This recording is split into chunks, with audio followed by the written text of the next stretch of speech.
Apostolien teoissa sanotaan, kun etelätuuli alkoi puhaltaa, luulivat he pääsevänsä perille.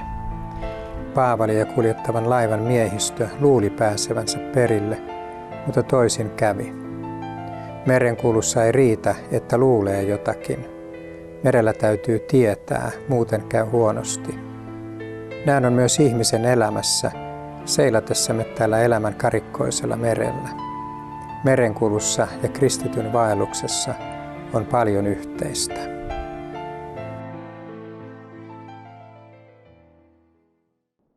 Tervetuloa Marianne merelle kanssani. Kiitos. Onko toi vertaus merenkulusta ja ihmisen elämästä sun mielestäsi oikeaan osunut? No onhan siinä niin kuin tosi paljon symboliikkaa. Että jos ajattelee jotain muuta tapaa liikkua tai matkustaa, niin jos ajattelee mietin vaikka latua, niin latu on siinä selkeänä. Tietty joku tuisku voi sen peittää, mutta merellä voi tapahtua mitä vaan.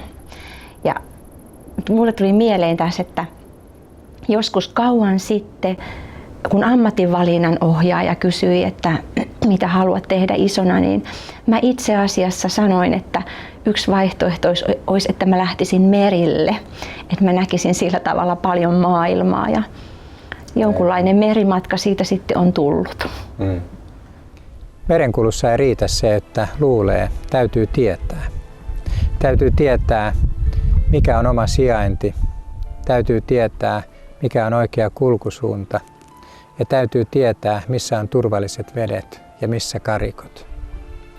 Joskus kun tuon ystävieni tänne merelle mukanani, he saattavat ensikertalaisina todeta, että eihän täällä ole kareja ollenkaan. Silloin joudun kertomaan, että äsken ohitimme karin 30 metrin päästä. Tuolla oikealla 100 metrin päässä on karikko ja pian vasemmalla toinen. Täällä on kareja joka puolella, mutta ne on vedenpinnan alapuolella ja siksi niitä ei näy. Myös tällä elämän merellä on monenlaisia karikkoja, vaarallisia kareja, joista me emme välttämättä tiedä mitään. Siksi on tärkeää, että me tiedämme, mikä on oikea kulkusuunta. Me tiedämme, mikä on meidän sijaintimme ja me tiedämme, missä on turvalliset vedet ja missä karikot. Sut tunnetaan Marianne ennen kaikkea One Way Missionin Malawin työstä. Olet viettänyt 10 vuotta Malawissa aika tavalla alkeellisissa oloissa, mutta millainen ja millaista oli sun elämäsi ennen sitä? No mä olin semmoinen aika eläväinen maalaistyttö, joka harrasti urheilua ja musiikkia ja näyttelemistä. Ja sitten tuli teini-ikä, joka sitten vei vähän niin kuin pahoille teille ja siitä voisi kertoa ihan oman tarinansa, mutta en kerro nyt tässä kohtaa. Sitten joskus 20 kynnyksellä mä jäin miettimään, tai pohdiskelin, että olisiko tässä elämässä jotain muutakin, että nyt on kaikki nähty ja koettu, niin mä luulin. Ja sitten mä rukoilin pitkään, että jos sä Jumala oot olemassa, niin esittele mulle itsesi, että mä voisin uskoa. Ja mä sain vastauksen rukoukseen sillä tavalla, että itse asiassa siihen liittyy merimatkakin. Mä lähdin yhden mun kaverin kanssa junalla ja laivalla Israeliin. Me mentiin ensin junalla Kreikkaan ja sitten sieltä laivalla Pireuksesta Haiffaan ja vietettiin talvi Israelissa Kibutsilla. Ja sillä matkalla Jumala esitteli mulle itsensä. Ja mun suurin huolihan oli ollut, että jos musta tulee uskova, niin mun elämästä tulee kauhean tylsää ja tapahtumaköyhää. Ja olen tosiaan sitten monta kertaa sanonut Herralle, että kiitos, että vähempikin riittäisi, että uskon, että elämästä ei tule tylsää ja tapahtumaköyhää. No, kun mä palasin sitten Israelista, niin mä lähdin aika pian opiskelemaan diakoniksi ja mulla oli lähetystyö mielessä. Mutta sen jälkeen, kun mä valmistuin, mä tein yhden harjoittelujakson Egyptissä, semmoisessa poikien orpokodissa. Olin siellä yhden talven kanssa.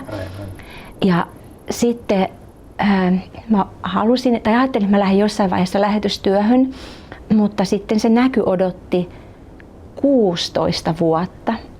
Ja siinä välissä, niin jos mä nyt vähän kerron, että mitä mä opiskelin ja mitä töitä mä tein, niin mä olin itse asiassa Lontoon merimieskirkolla vuoden töissä.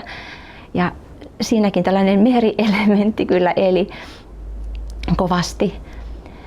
Ja mä opiskelin myös Lontoossa miimiä ja fyysistä teatteria, että musta tuli sitten miimikko. Ja kun mä palasin Suomeen, niin mä tein seurakuntatyötäkin ja olin jossain vaiheessa pari vuotta Kuurojen nuorisotyön ohjaajana. Ja tein vähän tavallista seurakuntadiakoniatyötä. Mutta sitten mä lähdin työn ohessa opiskelemaan psyko- ja sosiotraamaa ja ryhmäpsykoterapiaa. Ja sitä opiskelin monta vuotta ja tein samalla työtä ja jossain vaiheessa jäin freelanceriksi ja käytin draamamenetelmiä. Ja sitten 2004 mä lähdin Malawiin, mutta siinä niiden vuosien aikana niin 2 kertaa olisi ovi avautunut lähetyskentälle, mutta molemmilla kerroilla mulla oli sitten niin kuin parempaa tekemistä ja mä sitten kieltäydyin. Ja kolmas kerta sitten toden sanoi. Niin. Aivan. Katsotaanpa tässä välissä yksi insertti. Joka vuosi veneitä haaksirikkoutuu merellä ja ihmisiä hukkuu, mutta hyvin harvoin myrskyllä. Se johtuu siitä, että myrskyyn valmistaudutaan hyvin.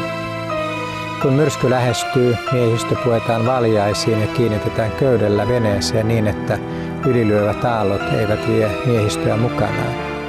Luukut ja venttiilit suljetaan ja mastoon vedetään myrskypurje, joka on usein vahvistettu vaijereilla niin, että se ei varmasti repeä. Kun valmistelut tehdään hyvin, myrsky voi tulla ihan rauhassa eikä miehistöllä ole mitään hätää. Kerran eräs naapurini joutui myrskyyn purjeveneellään. Kysyin häneltä jälkeenpäin, miltä se tuntui.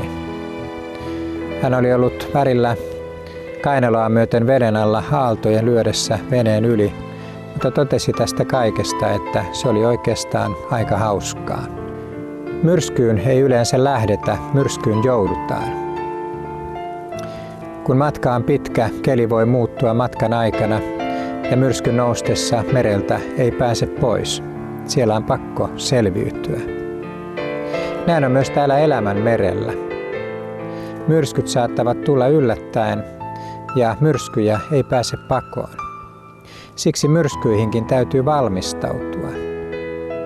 Raamattu antaa hyvät ohjeet siihen, kuinka kohdata myrskyt, kuinka olla niihin valmiina ja kuinka selvitä elämän myrskyistä voittajana. Millaista oli, Marianne, mennä ensimmäisen kerran Malawiin? No tässä kohtaahan olisi tietenkin kiva sanoa, että ihanaa, että se oli unelmien täyttymys, mutta tosiasiassa Afrikka ei ollut mikään mun unelmamaa, että aina kun mä rukoilin sitä, että jos mä sinne lähetystyöhön sitten vihdoinkin lähtisin, niin mä ajattelin jotain rauhallisempaa ja siistimpää paikkaa.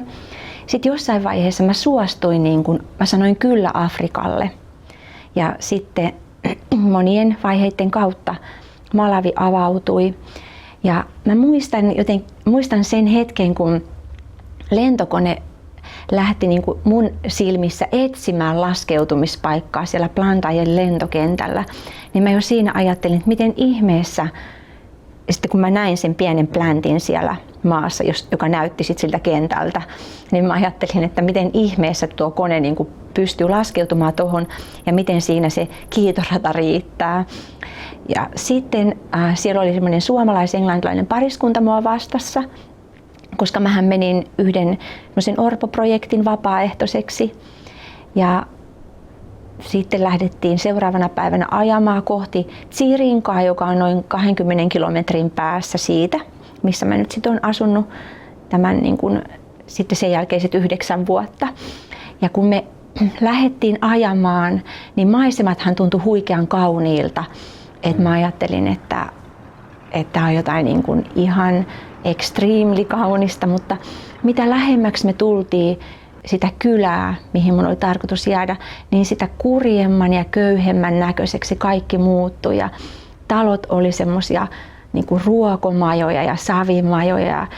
ihmiset tuntu kulkevan ihan rääsyissä. Ja vaikka mä ääneen hehkuttelin siinä sitä kauneutta, joka oli totta, mutta kyllä mä sisimmässäni ajattelin, että mihin mä oon tullut ja mitenhän mä tuun selviämään. Ja mun matkan tarkoitushan oli kestää 9 kuukautta. Aivan. Sitten se tuli takaisin Suomeen. Se oli sun ensimmäinen kosketus Malawiin, mutta eräänä päivänä tuli erikoinen puhelu Malawista. Kerropas siitä. Kyllä. Eli mä olin siinä työn piirissä sitten tutustunut malawilaiseen mieheen.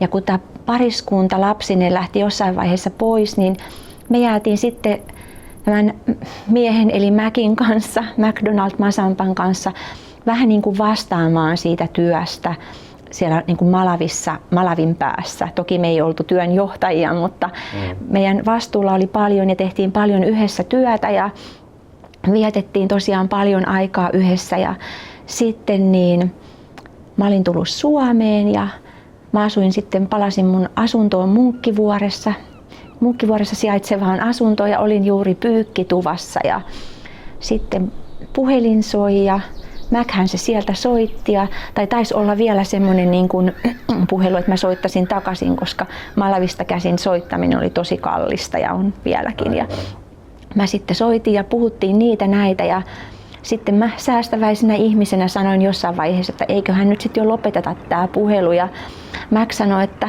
olisi vielä yksi asia.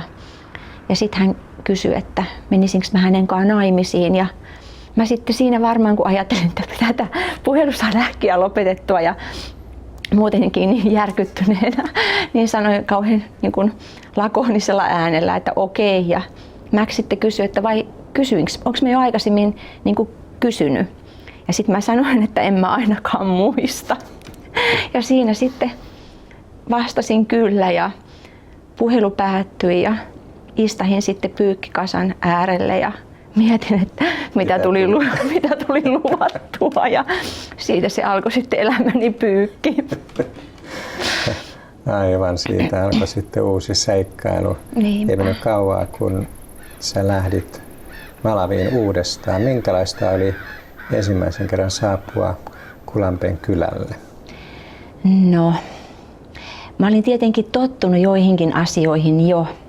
Ja sen mä muistan, että me mentiin toista kautta, jossa on nämä Mulantsen teeviljelmät. Ja ne on tosi kauniit. Ja se oli niin kuin, vaikka se oli kuiva aika myös, mä menin takaisin niin kuin vuoden päästä syksyllä taas.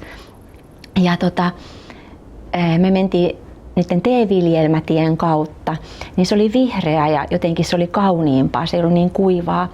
Mutta olihan mulla koko ajan mielessä se, että voi ei, nyt tämä on lopullista, että nyt ei ole niin kuin sitä takaporttia. Toki mä olin varoiksi ostanut paluulipun jo 2,5 kuukauden päähän, että jos kaikki menee ihan pieleen. Mutta en mä niin kuin silloinkaan mennyt minään suurin romanttisin haavein, vaan ajattelin, että tästä se nyt sitten alkaa. Niin, sulla oli onneksi selkeä kuva siitä todellisuudesta, Joo. minne sä olet menossa, ja sehän on äärettömän karu. Kyllä. Ja tuskin löytyy maailmasta montaa pahempaa puskaa kuin mihin sä lähdit. Niin, ja jos vaikka löytyisikin, niin ei enää tee mieli etsiä. Että kyllä tämä on ihan riittävä puska. Aivan. Katsotaanpa taas yksi insertti. Merellä voi joutua joskus pulaan, vaikka omasta mielestään on tehnyt kaiken juuri niin kuin pitääkin. Kerran nuori tyttäreni Eveliina huusi minulle kajuutasta, että hänen sukkansa kastuvat. Vastasin, että varmasti joku on läikyttänyt vähän vettä matolle. Hetken kuluttua hän huusi uudelleen, että nyt matto kelluu vedessä. Kurkistin kajuuttaan ja huomasin, että todellakin kajuutassa on valtavasti vettä, vene on uppoamassa. Onneksi olin ottanut kuin sattumalta mukaan pari ämpäriä sinä aamuna autosta. Niiden avulla saimme ehkäistyä veneen uppoamisen. Kun tilanne oli hallinnassa, otin selvää, mistä vesi tulee sisään. Moottorin jäähdytyspumpun suodatin oli pettänyt ja ilmaa oli päässyt pumppuun. Se oli lakannut jäähdyttämästä pakoputkea ja putki oli palanut puhki. Kun sammutin moottorin, vettä oli alkanut tulla sisään rikkinäisestä pakoputkesta valtavalla voimalla. Jumala varjeli, että vene ei päässyt uppoamaan. Ilman aamulla mukaan ottamieni ämpäreitä vene olisi mennyt pohjaan muutamassa minuutissa. Lähes jokainen veneilijä kohtaa yllättäviä tilanteita ennemmin tai myöhemmin. Niin käy myös tällä elämän merellä. Meistä riippumatta voimme joutua ongelmiin ja vaaraan aivan yllättäen. Siksi on tärkeää pitää joka päivä huolta siitä, että turvanamme on ikiaikojen Jumala.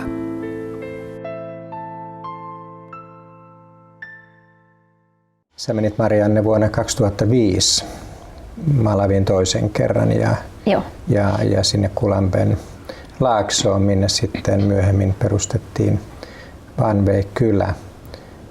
Vuonna 2006 sä jouduit yllättäen uuteen myrskyyn.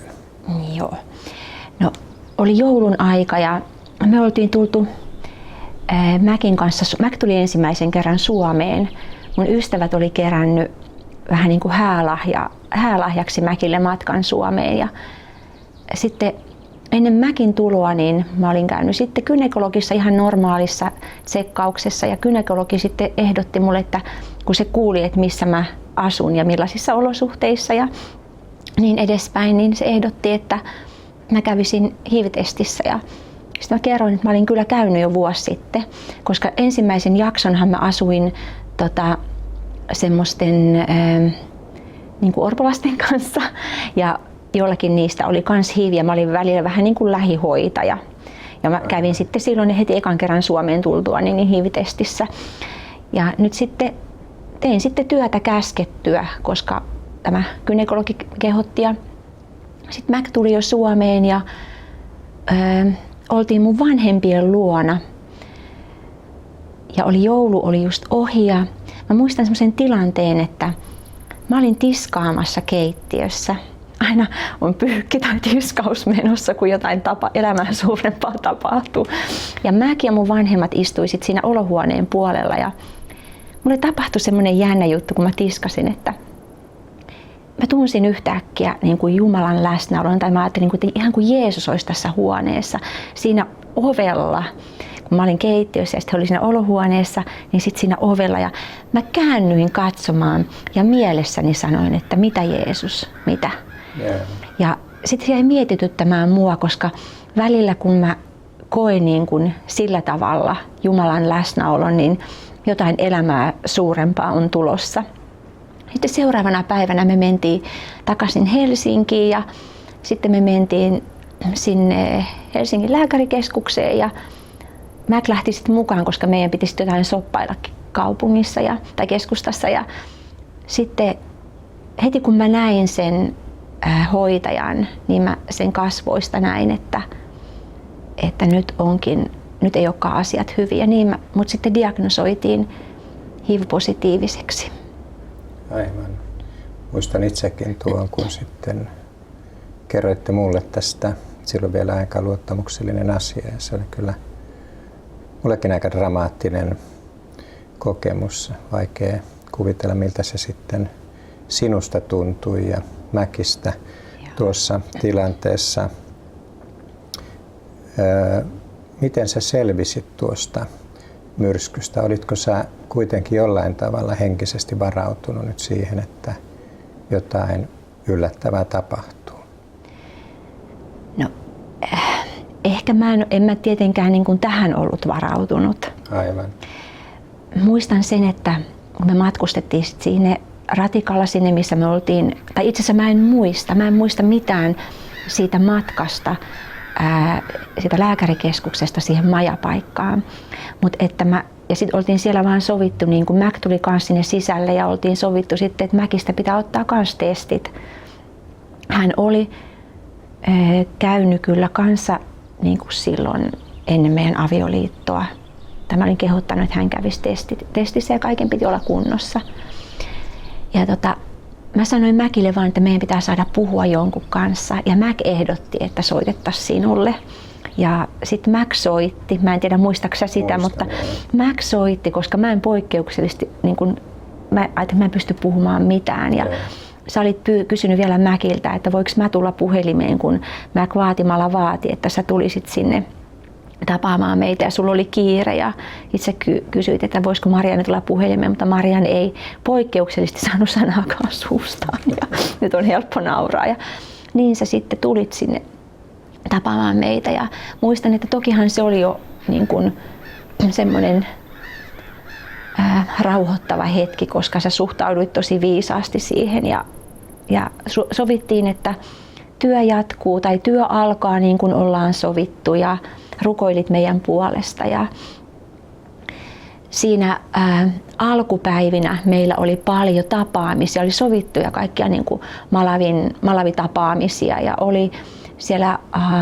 Helsingin oopperalla oli konsertti ja ne piti pinnalla siinä aluksi.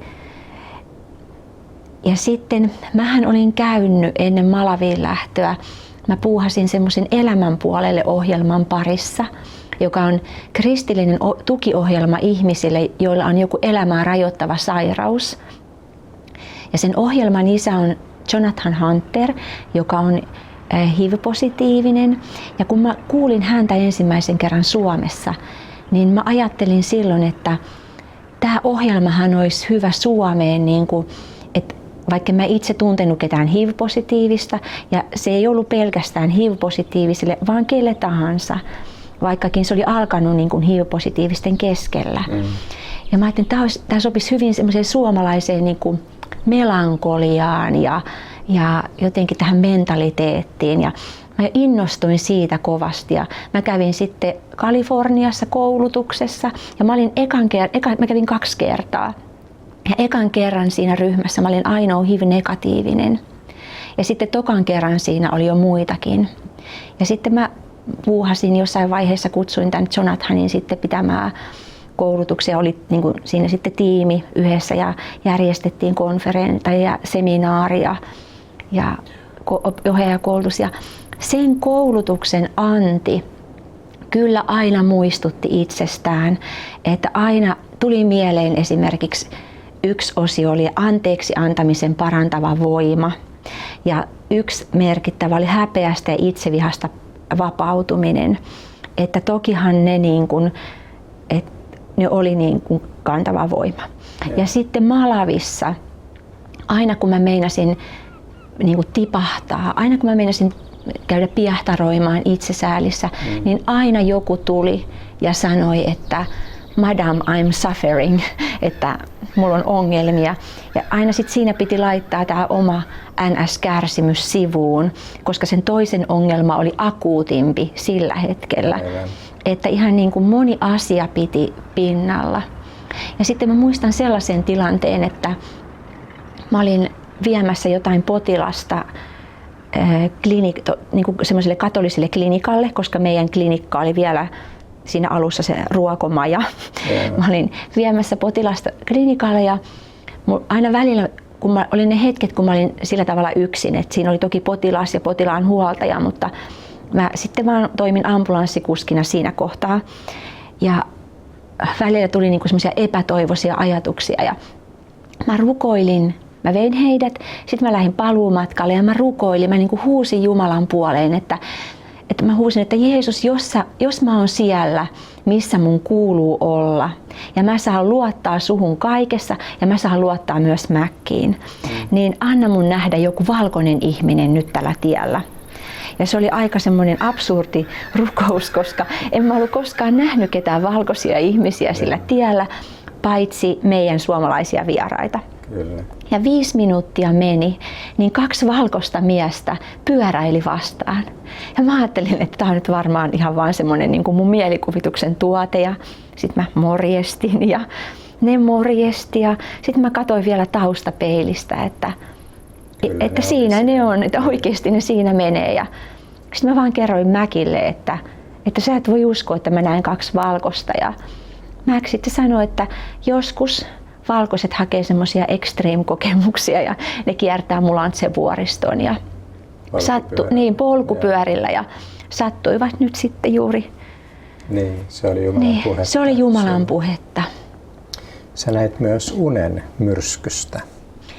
Joo, se oli ihan siinä alkupäivinä, kun olin saanut diagnoosin. Eli se oli varmaan ihan niin kuin toisena tai kolmantena yönä. Mä näin unen, että mä olin soutamassa veneellä ja siellä oli niin kuin aallot ja siellä oli monia veneitä ja monia soutajia ja oli niin kuin myrsky. Ja sitten joku souti mua kohti. Se oli semmoinen nuorehko mies, se tuli varmoin vedoin, se laittoi käden mun harteille ja sanoi, että kaikki järjestyy. Ja kun mä aamulla heräsin, niin mä en ensin muistanut sitä unta, mutta sitten mä jossain vaiheessa, jos oli tyhjä päivä, ettei ollut ohjelmaa, niin sitten mä rupesin helposti niin kuin valumaan siihen epätoivoon. Ja mä aina huusin, että Herra, pidä mut pinnalla. Ja mä otin mannalapun. Ja sitten sieltä tuli, niin kuin, sinä aamuna tuli mannalapusta se kohta, missä Paavali oli myrskyssä ja sanoi niille kanssamatkaajille, että viime yönä minun vierelläni seisoi sen Jumalan enkeli, ketä minä palvelen, ja sanoi, että älä pelkää. Niin edespäin. Ja mä muistin sitten siinä kohtaa, että ai niinhän minunkin vierellä viime yönä seisoi. Varmaankin se oli sitten sen Jumalan enkeli, ketä minä palvelen. Niin, Jumala vahvisti. Kyllä, sen vielä. monella tavalla. Joo. Katsotaanpa tässä välissä jälleen yksi insertti. Merellä tarvitaan myös kärsivällisyyttä. Joskus tuuli tyyntyy niin, että täytyy seistä tuntikausia paikallaan. Joskus sumu nousee ja matkan teko pysähtyy. Täytyy jäädä ankkuriin ja odottaa, kunnes sumu hälvenee. Joskus matkalla voi nousta kova sade ja tuuli, joka hakkaa tuntikausia. On vain kärsivällisesti odotettava, kunnes pääsee kotisatamaan. Kärsivällisyys on tärkeää myös tällä elämän merellä. Jaakob kirjoittaa, olkaa kärsivällisiä, veljet, Herran tulemukseen asti. Katso, peltomies odottaa maan kallista hedelmää, kärsivällisesti sitä vartoen, kunnes saa syksyisen sateen ja keväisen. Olkaa tekin kärsivällisiä, vahvistakaa sydämenne, sillä Herran tulemus on lähellä. Onko, Marianne, Malavissa tarvittu kärsivällisyyttä? Tuo on hyvä kysymys. Voisin sanoa, että olisi tarvittu. Ja se on varmaan niin kuin ollut mun sellainen kaikkein haastavin koulu, että miten löytää sen kärsivällisyyden. Ihan alkuvaiheessa, ihan tällaisista käytännön niin kuin arjen asioista kuin aikataulu. Että kun sä sovit jonkun tapaamisen vaikka 10, niin sitten se henkilö, kenet sinä tapaat, niin tulee kello 14.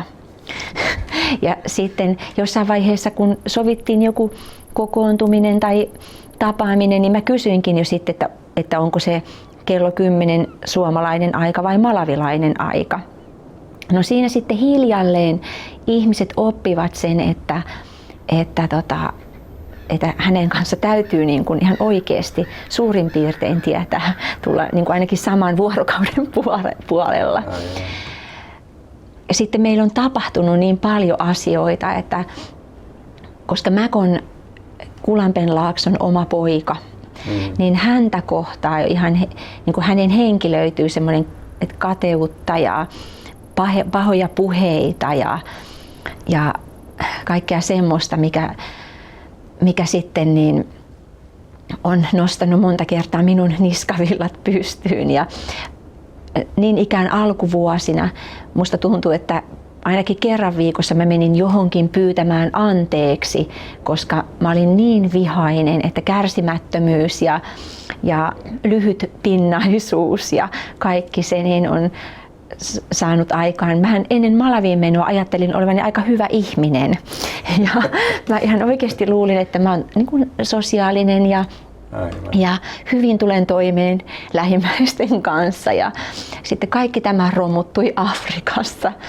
Ja meillä on semmoisia konkreettisia asioita on tapahtunut tietenkin, että jossain vaiheessa meidän puutavaraa varastettiin, että parikin kertaa tuli armeijan kuorma-auto hakemaan meidän puutavarat ja muutenkin rakennustavarat. Et muutenkin niin kaikki se tekeminen on hidasta.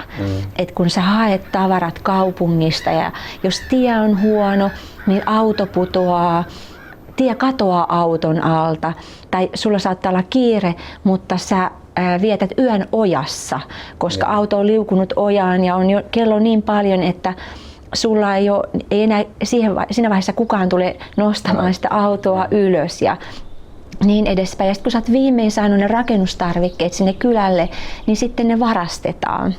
Et mä muistan sellaisen tilanteen, että Mac oli poissa, Mac oli kaupungissa ja mä heräsin tosi aikaisin ja yleensä mä aamulla pidän sit omat hengelliset harjoitukset ja mä siinä aamuna rukoilin poikkeuksellisen pitkään ja mulla oli tosi rauhallinen olo sitten sen rukoussession jälkeen ja mä ajattelin, että tästä tulee hyvä päivä ja mä myös mietin, että johonkin mua varmaan nyt valmistetaan ja mä olin päättänyt, että mitä tahansa tulee tänään vastaan, niin mä pidän rauhan. No sitten mä kuulin vieraan kuorma-auton äänen. Kello oli varmaan siinä sitten jotain 6 tai puoli 7 ja mä kuulin vieraan kuorma-auton äänen ja mä tunnistin siinä jo meidän kuorma-autojen äänen, etenkin sen, mikä aina niin kuin työntäen saatiin liikkeelle, niin siinä oli semmoinen oma erityisääni. Ja mä katsoin ikkunasta, koska silloin asuttiin siinä klinikalla ja sieltä tuli kuorma-auto täynnä sotilaita ja niillä oli varustus, niillä oli niin kuin kiväärit mukana ja ne hyppäsi auton lavalta ja lähtivät juoksemaan orpokodin niin kuin rakennustyömaalle päin. Sitten meidän rakennusmestari kohta tuli koputtamaan ovelle ja sitten kertoi, että ne niin kuin vie kaikki laudat. Ja mä ensin siinä mietin, että mä menen nyt ihan rauhassa tai että ensin mä yritin soittaa Mäkille, mutta puhelin ihan mykkä. En niin kuin saanut yhteyttä. Ja sitten ehkä noin 5 minuutin päästä mä ajattelin, että no nyt mä en enää pidä sitä rauhaa. Ja sitten mä juoksin ja mä kysyin, että mitä te oikein teette ja niin edespäin. Ja sitten he sanoivat, että meillä on varastettua lautaa.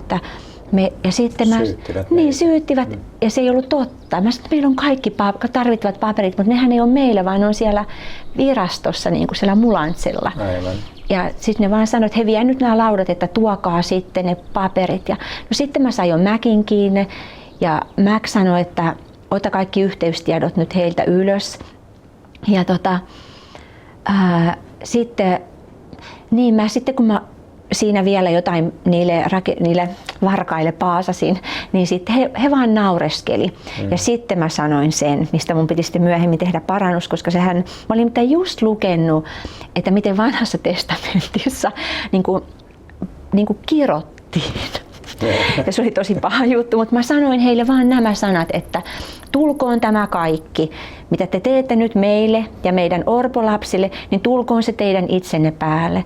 Ja siinä mä huomasin, kuinka heidän niin kuin se hymy hyytyi. Ja sitten meidän rakennusmestari ja yksi toinen työntekijä, he sitten tuli taluttamaan mut pois siitä tilanteesta. Ja myöhemmin toki selvisi, että ne ei ollut varastettuja lautoja, mutta ei me saatu niitä enää takaisin, koska ne oli jo ehditty myydä eteenpäin. Eli tämä oli yksi tilanne. Aika kovia tilanteita. Mä haluan kertoa toisenkin tilanteen. Eli sitten Mac kidnappattiin. Eli lautoja vietiin ja sitten vietiin lopulta työnjohtaja. Eli me oltiin kaupungissa ja meillä oli 2 suomalaista vierasta ja meillä oli sitten yhdessä lodgessa oli majapaikat ja me oltiin menty jo sinne. Ja mulla oli itse asiassa vatsatauti ja me oltiin päätetty jäädä vielä 1 päiväksi, että mun vatsa vähän rauhoittuu. Ja Mac sitten käytti tilaisuutta hyväksi ja meni sitten autokorjaamolle. Ja sitten jossain vaiheessa hän soitti, että nyt hän on lähdössä ja oli jo pimeää. Ja mä nukahdin ja sitten mä heräsin ja mä tajusin, että Mac ei ole tullutkaan. Sitten mä yritin soittaa, mutta hän ei vastannut. Ja sitten mä päätin, että mä en herätä nyt niitä meidän suomalaisia vieraita, koska on hyvä, että aamulla on sitten niin kuin pari selväjärkistä. Toki mä en nukkunut koko yön ja mä yritin soittaa Mäkille. Ja sitten mä keksin mä laitoin tekstiviesti Mäkin puhelimeen, että mä tiedän, että jotain on nyt tapahtunut, että mä soitan nyt poliisit. Ja sitten tuli viesti, että älä soita poliiseja, jos sä soitat poliisit, niin me lähetetään sulle, että sun mies on meidän hallussa ja me lähetetään sulle niin kuin sun miehen pää, jos sä soitat poliisit. No sitten oli jo aamu ja mä menin sitten herättämään meidän vieraat Sirpan ja Hannan ja kerroin tilanteen ja sitten me odotettiin vielä vähän aikaa ja sitten mä soitin todennäköisesti sinulle. Ja sitten kysyin, että mitäs pitäisi tehdä ja sitten mitä mä vastasin? Sä vastasit, että on sen verran tiukka paikka, että nyt te rukoilette, että nyt täytyy rukoilla. Ja sitten me kuitenkin Sirpa ja Hannan kanssa käveltiin lähimmälle poliisiasemalle ja kysyttiin sieltä, että mitä me voitaisiin tehdä.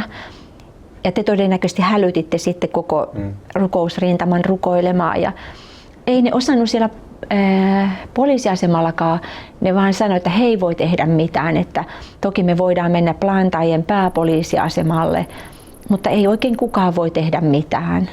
Ja sitten muutaman tunnin päästä Mac soitti. Ja Mac oli kidnappattu ja ne oli nigerialaisia. Ne oli jotakin paketteja jostain, ne oli niin kuin pysäyttäneet auton ja sitten heillä oli myös aseet ja sanoneet Macille, että nyt sulla on 4 matkustajaa ja sulla ei käy mitään kun sä tottelet. Sitten ne ajoi jonnekin puskaan ja keräsi jotain paketteja ja sitten ne lähti ajamaan kaikkia puskateitä. Välttivät niin kuin nämä poliisien tarkastuspisteet, joita on paljon siellä pääteitten varrella.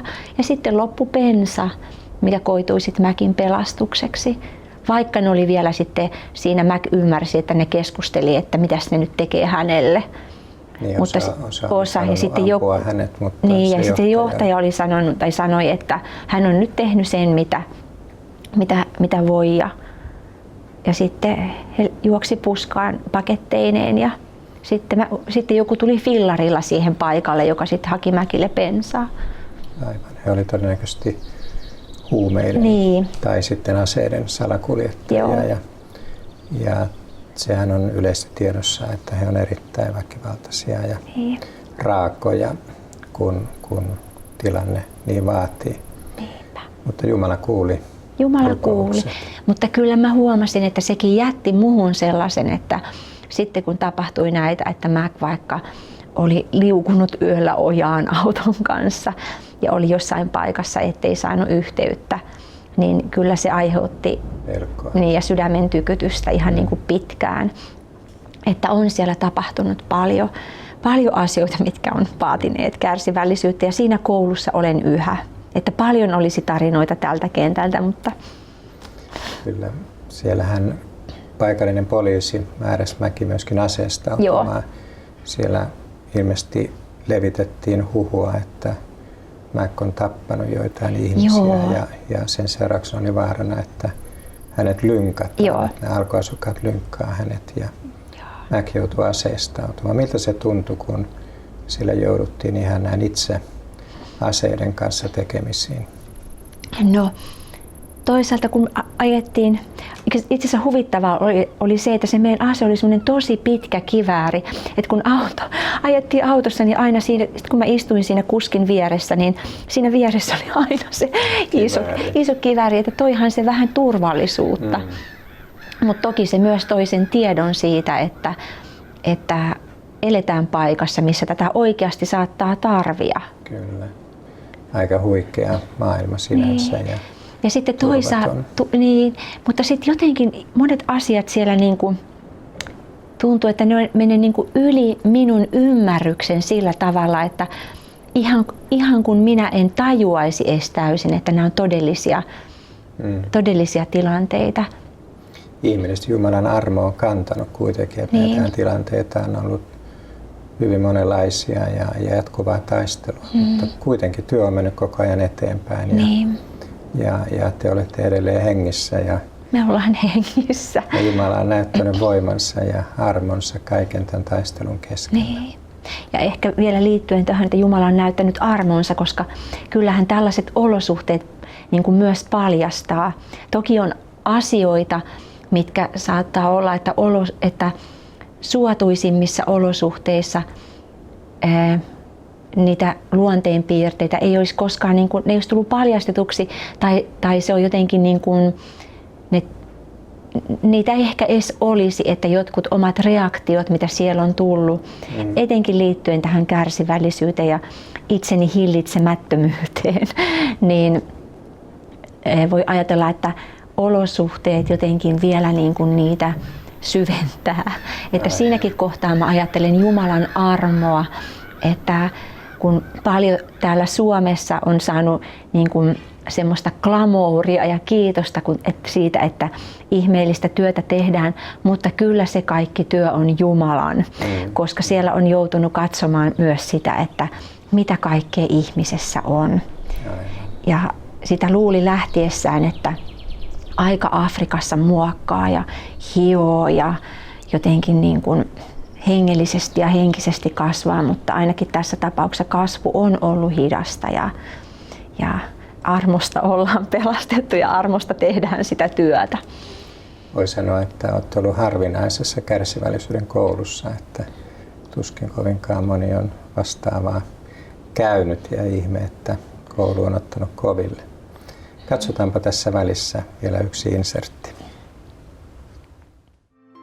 Saariston luonto opettaa veneilijälle myös paljon. Ulkosaaristossa, missä syysmyrskyt raivoavat, puut ovat matalia ja kitukasvuisia. Ne eivät kasva korkeutta, mutta juurtuvat syvälle. Näin ne kestävät kovatkin myrskyt katkeamatta ja selviävät hengissä. Näin on myös meidän elämässämme. Meidän tulee kasvaa ennen kaikkea syvyyttä, juurtua syvälle Kristuksen ja ymmärtää, että näyttävä ulkoinen kasvu saattaa olla vain silmän lumetta, jos emme ole samaan aikaan juurtuneet Kristukseen. Ylevältä näyttävä kristitty saattaa kaatua ensimmäisen myrskyn yllättäessä. Sä olet, Marianne, käynyt elämässäsi läpi yllättävän kovia myrskyjä ja monenlaisia taisteluja. Elämä ei ole ollut helppo, mutta sä et ole koskaan kääntynyt takaisin tai luopunut kutsumuksestasi. Mitä ajattelet, mikä on sun salaisuutesi? No, siinä on monta asiaa. Tokihan mä olen, etenkin alkuvuosina, niin ainakin 2 kertaa mä pakkasin mun matkalaukut ja päätin, että nyt riittää. Ja sitten mä joskus katselin vaikka kirjahyllylle, että sitten kun mä lähdin, niin tuon kirjan mä vien mukanani Suomeen. Mutta sitten kuitenkin niin voihan sitä ajatella, että suomalaisuuteen liittyy tietynlainen periksi antamattomuus. Niin, suomalainen sisu. Suomalainen sisu. Mutta kyllä voi siihenkin sanoa, että Jumalan armoa on sekin, että mä itse asiassa olen vielä siellä. Ja joissakin tilanteissa hän aina muistutti mua asioista, että mä muistan kerran, että mä näin unen, että mä olin hiihtämässä. Ja sitten jotenkin mä koin, että Pyhä Henki puhui, että et sä silloinkaan antanut periksi, että sä menit aina niihin hiihtokilpailuihin tai juoksukilpailuihin, vaikka et sä niin hyvin pärjännytkään, että jos oli 3 juoksijaa, niin mä sain 3. palkinnon tai 2, niin 2. palkinnon. Ja välillä oli tuuri ja sain ensimmäisen palkinnon, kun ei ollut ketään muita samassa sarjassa. No ei se aina niin huonosti mennyt, mutta jotenkin mä en antanut periksi. Ja nyt sitten viime aikoina mä koin, että mulla on semmoinen kirja kuin Streams in the Desert, eli virtoja erämaassa. Ja se kirja on puhutellut mua paljon. Ja pari kohtaa nousee mieleen. Että toinen on semmoinen, että on semmoinen ajatus, että on parempi olla pimeässä laaksossa Jeesuksen kanssa, kun sitten pyrkiä niin kuin valoon yksin. Että jos se Jeesus on siellä pimeässä laaksossa yhdessä, niin siellä on kuitenkin sitä valoa. Ja sitten toinen ajatus, minkä mä luin ihan vasta tässä muutama päivä sitten, niin liittyi kanssa siihen, että miten kuitenkin, että jos me eletään niin kuin ihan vaan pinnallisesti, jos ei me koeta kärsimystä, niin meistä tulee helposti, jotenkin sitä helposti tulee välinpitämättömäksi. Ja nyt mä en tavoita sanoja, mutta mulle tuli itse siitä, kun mä luin sen jutun, niin sellainen ajatus, että niin kuin psalmista 23, että vanhan käännöksen mukaan siinä on se, että vitsasi ja sauvasi minua lohduttavat. Aivan. Että minä olen alkanut tykkäämään niin kuin Jeesuksen vitsasta ja sauvasta. Että jotenkin ne pitää kuitenkin niin kuin siinä todellisessa elämässä. Ja ne pitää lähellä. Ne pitää lähellä häntä. Sen voin sanoa, että en mä koskaan tiennyt, että pitää pysyä näin niin kuin Jeesuksessa kiinni. Koska aina aikaisemmin oli jotenkin, aina mulla oli joku suunnitelma B. Ja nyt minusta tuntuu, että ihan tässäkin kohtaa elämää, niin mulla ei ole suunnitelma B:tä ja suunnitelma A ei tunnu toimivan. Niin mä jotenkin ajattelen, että mulla ei ole mitään mahdollisuutta, kun vaan niin kuin pitää Jeesuksesta kiinni. Ja nyt tuli tässä mieleen, kun tässä laiturilla istutaan, että kun myrsky äityy tosi kovaksi, niin on tosi mukava olla välillä laiturilla ja pelastusrengas on tuossa vieressä. Joo, näin me ollaan hengellisestikin ajattelen, että kuitenkin Herra on lähellä ja siinä on hyvä olla, vaikka joudutaan suurinkin ahdinkoihin.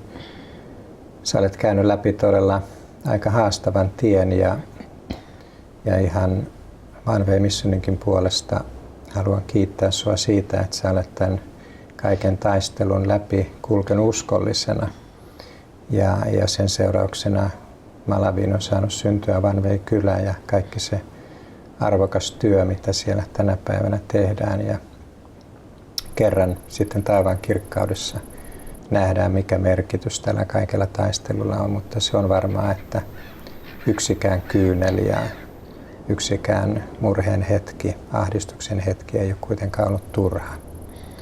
Ja se on valtava armo, että me saadaan olla hänen työtovereinaan ja pieninä ihmisinä kuitenkin rakentamassa suurta Jumalan valtakuntaa. Kiitos sinulle ja kiitos tästä haastattelusta. Kiitos, että lähdit kanssani merelle ja Jumala sua siunatkoon ja varjelkoon edelleen. Kiitos.